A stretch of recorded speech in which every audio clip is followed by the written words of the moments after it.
বন্ধুরা, আজকে 15ই ফেব্রুয়ারি 2026 থেকে শুরু হয়ে গেল 21 থেকে 40 বছর বয়সী বেকার যুবক যুবদের যুবসাথী প্রকল্পের ফর্ম ফিল আপের কাজ চলবে 26শে ফেব্রুয়ারি পর্যন্ত।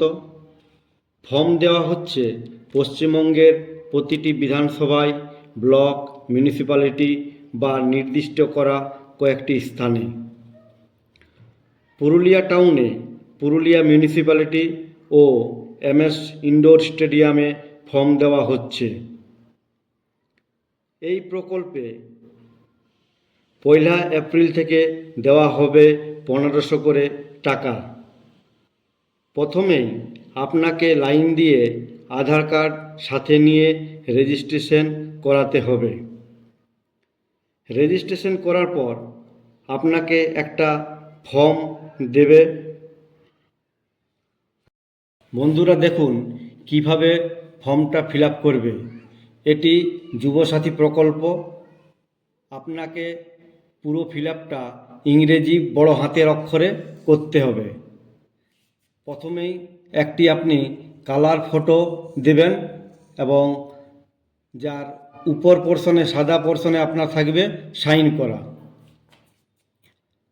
আপনি যখন আধার নাম্বার দিয়ে রেজিস্ট্রেশন করেছেন তখন একটা ওনারা রেজিস্ট্রেশন নাম্বার দিবেন, সেই রেজিস্ট্রেশন নাম্বারটা এখানে বসিয়ে দিতে হবে। আপনার যে আধার নাম্বার, সেই আধার নাম্বারের ঘরে আধার নাম্বার বসিয়ে দিতে হবে। এরপরে আপনার মাধ্যমিক পরীক্ষার সময় যে নাম ছিল সেই নাম এবং টাইটেল এখানে বসাতে হবে এবং নাম এবং টাইটেলের মাঝে একটি গ্যাপ রেখে দিতে হবে। পরের আপনার যে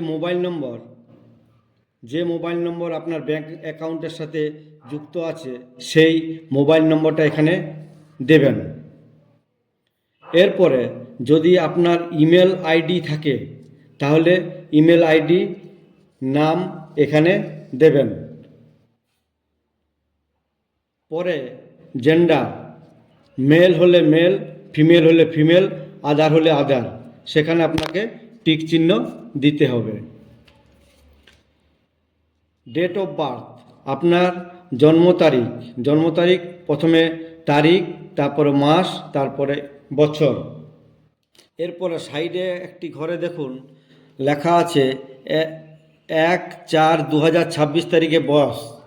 আপনার জন্ম তারিখ এবং আজকের এই যে এপ্রিলের প্রথম 1/4/2026 আপনার বয়স কত সেটা বছরটা এখানে লিখে দিবেন। এর পরের ঘরে ফাদার্স নেম, বাবার নামটা এখানে দিবেন এবং নাম এবং টাইটেলের মাঝে একটা গ্যাপ ছেড়ে দিবেন।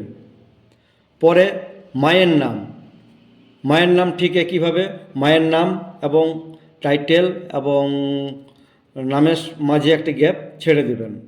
স্বামী বা স্ত্রীর নাম, এখানে স্বামী বা স্ত্রীর নাম দেবেন। মহিলা হলে স্বামীর নাম দেবেন, ছেলেরা স্ত্রীর নাম দেবেন। এর পরের ঘরে দেখুন ক্যাটাগরি, যদি সাধারণ শ্রেণীর হয় তাহলে কোথাও দাগ দেওয়ার দরকার নেই, এই যে জেনারেল। এবং যদি SC ST OBC হয় তাহলে যে কেউ SC কিংবা ST বা OBC হলে সেখানে দাগ দিয়ে দেবেন। এবং SC ST OBC হলে তাদের একটি সার্টিফিকেট নম্বর থাকবে, সেই নাম্বারটা এখানে দিয়ে দেবেন। জেনারেলদের দেওয়ার এখানে কিছু দরকার নেই। এর পরের ঘরে দেখুন বিবাহিত অবস্থা, যদি অবিবাহিত হয় তাহলে এখানে দাগ, যদি বিধবা বা বিপত্নী হয় তাহলে এখানে দাগ দিবে, বিবাহিত হলে এখানে দাগ দিবে, বিচ্ছিন্ন হলে এখানে দাগ দিবে। এরপরে ফর্মটির একবারে নিচে কন্ট্যাক্ট ডিটেলস, বাড়ির ঠিকানা, হাউস, বাড়ির নাম্বার যদি থাকে তাহলে এখানে দেবেন, গ্রাম শহর, গ্রামের নাম এখানে দেবেন, তার নিচে ডাকঘর, পোস্ট অফিস। এরপরে ওয়ার্ড নম্বর, এর নিচে আছে ব্লক, বা পৌরসভা, তার নিচে থানা, তার নিচে জেলা এবং নিচে পিনকোড এবং রাজ্যের নাম এখানে দেখবেন দেওয়াই আছে।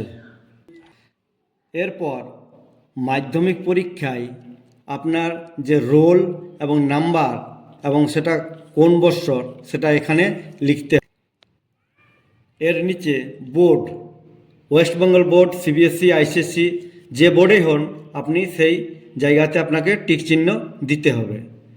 এর নিচে এডুকেশন কোয়ালিফিকেশন, শিক্ষাগত যোগ্যতা, আপনার এইচএস, বিএ, বিএসসি যা থাকবে এখানে আপনি লিখে দিবেন।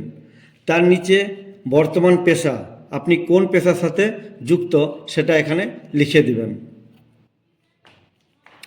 এর নিচের যে ঘরটি আছে সেটা ব্যাংক ডিটেলস, ব্যাংকের নাম, আপনি আপনার ব্যাংকে কোন ব্যাংকে খাতা আছে সেই ব্যাংকের নামটা এখানে দিবেন, শাখার নামটা তার নিচে দিবেন, তার নিচে ব্যাংক অ্যাকাউন্ট নাম্বার পরিষ্কার করে লিখে দিবেন কোনো যাতে ভুল না হয়। তার নিচে আইএফসি কোড, প্রতিটা খাতাতে দেখবেন আইএফসি কোড থাকে, সেই আইএফসি কোড এখানে লিখে দিতে হবে। এর নিচে দেখুন অন্য কোনো সরকারি সাহায্য পান কিনা রাজ্য সরকার প্রদত্ত শিক্ষাগত সুবিধা বা বৃত্তি ছাড়া, এটা ইয়েস অর নো, যদি পান তাহলে এখানে দাগ দিবেন, যদি না পান তাহলে এখানে দাগ দিবেন। যদি পান বিস্তারিত বিবরণ দেন, যদি কিছু পান তাহলে সেটা এখানে বিবরণ দিবেন। ফর্মটির সাথে কি কি জমা করতে হবে? 1 নম্বর, মাধ্যমিক বা সমতুল্য পরীক্ষার অ্যাডমিট কার্ড, আপনার কাছে নিশ্চয়ই মাধ্যমিক বা সমতুল্য পরীক্ষার অ্যাডমিট কার্ড থাকবে। 2 নম্বর, মার্কশিট বা সার্টিফিকেট অফ এডুকেশন কোয়ালিফিকেশন, মানে 10 স্ট্যান্ডার্ডের আপনাকে মার্কশিট কিংবা সার্টিফিকেটটা 1 কপি জেরক্স আপনাকে সেলফ অ্যাটেস্টেড দিতে হবে। 3 নম্বরে আধার কপি জেরক্স। 4 নম্বরে ভোটার কার্ডের জেরক্স। 5 নম্বরে ব্যাংকের অ্যাকাউন্টের পাসবইয়ের প্রথম পাতা কিংবা একটি ক্যান্সেল চেক জেরক্স দিতে হবে এবং প্রতিটা জেরক্স থাকবে আপনার সেলফ অ্যাটেস্টেড। 6 নম্বরে আপনার যদি এসসি, এসটি, ওবিসি থাকে তাহলে সার্টিফিকেটের জেরক্স কপি লাগবে। এবং নিচে আপনি চলে আসুন, এরপরে আপনি যে ডেটে জমা করবেন সেই ডেট এখানে দিতে হবে এবং সিগনেচার আপনাকে করতে হবে। বন্ধুরা, এরপরে দেখুন প্রথম পেজ এবং দ্বিতীয় পেজটা কিভাবে ফিল আপ করেছি পুরোটা আরেকবার দেখে নিন। মানভূম কানেক্ট চ্যানেলটি যদি আপনাদের ভালো লাগে তাহলে আপনারা সাবস্ক্রাইব করে দিবেন। এই ধরনের ভিডিও আমরা মাঝে মধ্যে ছাড়ব। কানেক্ট চ্যানেলটিকে সাবস্ক্রাইব করে রাখবেন। আমরা অনেক গুরুত্বপূর্ণ তথ্য এই চ্যানেলের মাধ্যমে দিয়ে থাকি।